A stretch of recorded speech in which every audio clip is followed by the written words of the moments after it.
in relationship with all my bitches, yeah. Assalamualaikum warahmatullahi wabarakatuh. Perkenalkan, saya Mutia Sania, NIM 19266 dari jurusan Administrasi Pendidikan. Di sini saya akan membacakan analisis dari Public Relation, yaitu membentuk citra lembaga dari mata kuliah Manajemen Humas. Menurut Salida Oliver tahun 2006, istilah citra adalah gambaran tentang konsep mental serta tentang ide yang menggambarkan atau menghasilkan seseorang atau organisasi, kepribadian yang menggarisbawahi pada akhirnya citra menjadi sebuah kepribadian atau personality yang ditunjukkan kepada masyarakat sekitar dan kepada publik. Citra lahir dari 3 konsep, yaitu penilaian, anggapan atau pendapat, dan gambaran tentang sesuatu. Citra adalah perasaan atau gambaran diri publik terhadap perusahaan, organisasi, atau lembaga. Kesannya dengan sengaja diciptakan dari suatu objek, orang, atau organisasi. Menurut Adianto tahun 2011. Untuk menciptakan, memperjuangkan, memperbaiki, dan mempertahankan citra lembaga, citra perusahaan adalah tugas dari seorang public relation. Jadi dapat disimpulkan citra adalah penilaian, gambaran, atau sebuah anggapan atau pendapat yang sudah disimpulkan dari stimulus yang diberikan kepada publik, baik internal maupun eksternal. Citra adalah gambaran diri baik personal, organisasi, maupun perusahaan yang sengaja dibentuk untuk menunjukkan kepribadian. Misalnya, pada sebuah lembaga pendidikan atau perguruan tinggi, persepsi apa yang muncul di pikiran kita, atau gambaran apa yang didapatkan, atau anggapan seperti apa yang lembaga itu diperoleh dari stimulus yang muncul. Dan stimulus itu diperoleh tersebut kita mempunyai penilaian, persepsi, atau gambaran, meskipun gambaran itu muncul hanya dari satu bagian, dan menjadi akibat lembaga secara keseluruhan, serta menjadi tanggung jawab moral lembaga atau universitas untuk menuntaskan bagaimana penilaian negatif tersebut bisa hilang. Dan kinerja PR-nya organisasi adalah berbagai kondisi, report, dan penilaian publik itu menjadi data utama bentuk untuk ditarik ke lembaga. Bagaimana memperbaiki mutu dan kualitas itu bisa ditempatkan kembali, bahwa ternyata lembaga itu tak seburuk yang dipikirkan. Terbentuknya citra terdiri dari beberapa komponen, yaitu yang pertama, realitas, yaitu sesuatu yang nyata dan tidak dibuat-buat. Citra terbangun akibat stimulus yang kita berikan dan sifatnya realitas atau kebenaran, berbeda dengan pencitraan, yakni tidak yang sebenarnya. Yang kedua, yaitu sesuatu yang ideal.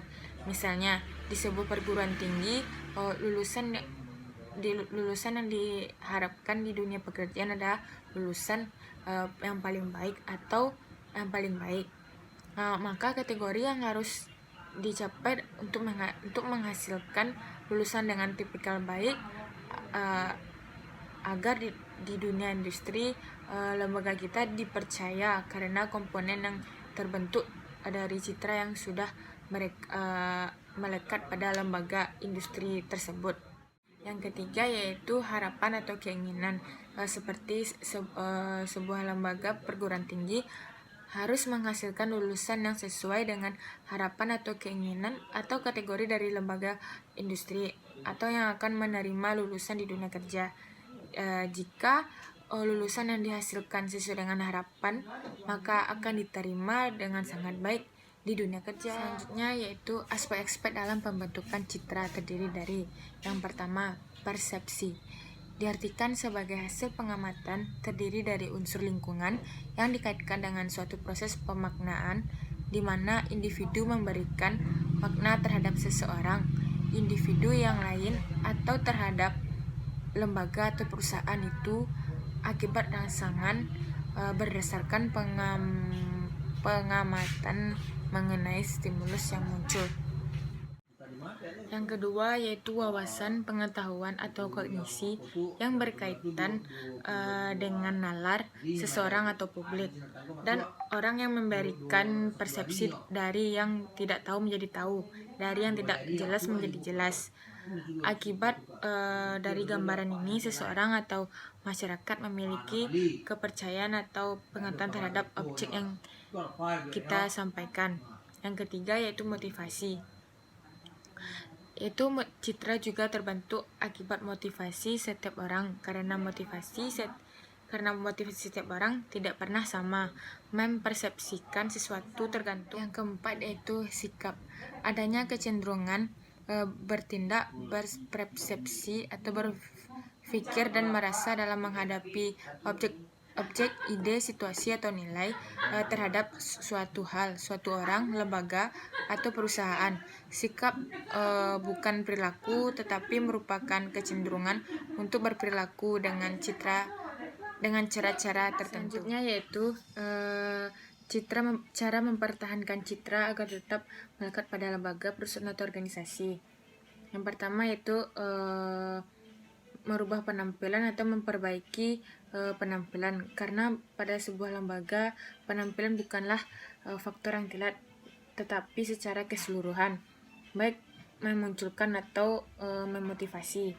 Yang kedua yaitu berkomunikasi dengan baik. Di sini kita sebagai lembaga harus berkomunikasi dengan baik kepada publik atau masyarakat. Yang keempat yaitu mempromosikan diri. Lembaga perusahaan melalui iklan dan membuat publik menilai positif terhadap lembaga atau perusahaan kita. Yang terakhir yaitu menjaga reputasi. Maksud di sini yaitu kita harus menjaga reputasi atau nama baik perusahaan agar tidak ada info atau sisi negatif terhadap lembaga kita. Selanjutnya yaitu citra terdiri dari beberapa jenis, yaitu menurut Frank Jeffkins. Yang pertama itu mirror image atau citra bayangan.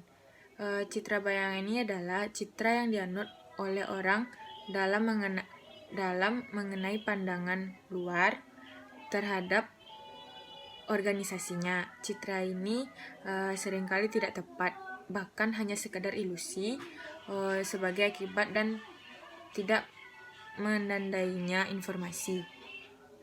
Yang kedua yaitu current image atau citra yang berlaku. Citra yang berlaku adalah suatu citra atau pandangan yang dianut oleh pihak-pihak luar mengenai suatu organisasi. Citra ini sepenuhnya ditentukan oleh sedikitnya informasi yang dimiliki oleh mereka yang mempercayainya. Yang ketiga yaitu wish image atau citra keinginan. Yang keempat yaitu corporate image. Yang ketiga yaitu wish image atau citra keinginan. Kesan yang memang diharapkan terjadi oleh perusahaan atau seperti apa yang diinginkan dan dicapai oleh pihak manajemen terhadap lembaga agar lebih terkenal. Yang keempat yaitu corporate image atau citra perusahaan. Citra perusahaan adalah citra dari suatu organisasi secara keseluruhan. Jadi bukan sekedar citra atas produk dan pelayanannya. Yang kelima yaitu multi image atau citra majemuk. Kesan yang berkaitan dengan segala aspek untuk lebih mengenalkan terhadap identitas perusahaan. Yang terakhir yaitu good and bad image, yaitu seorang public figure dapat menyandang reputasi baik atau buruk. Keduanya bersumber dari adanya citra-citra yang berlaku atau current image yang bersifat negatif ataupun positif. Yang terakhir yaitu manfaat memiliki citra positif terhadap lembaga. Yang pertama, diterima oleh industri, baik atau publik, baik itu lembaga, perusahaan atau organisasi. Yang kedua, meningkatkan daya tarik perusahaan, lembaga atau organisasi. Yang ketiga, meningkatkan efektivitas strategi perusahaan pemasaran. Yang keempat, menghemat biaya. Yang kelima, memiliki daya saing yang baik dalam jangka waktu pendek, jangka menengah, dan jangka panjang. Yang terakhir, menjadi perisai di saat lembaga atau perusahaan mengalami krisis. Baiklah, hanya itu yang dapat saya sampaikan. Saya akhiri dengan Assalamualaikum warahmatullahi wabarakatuh.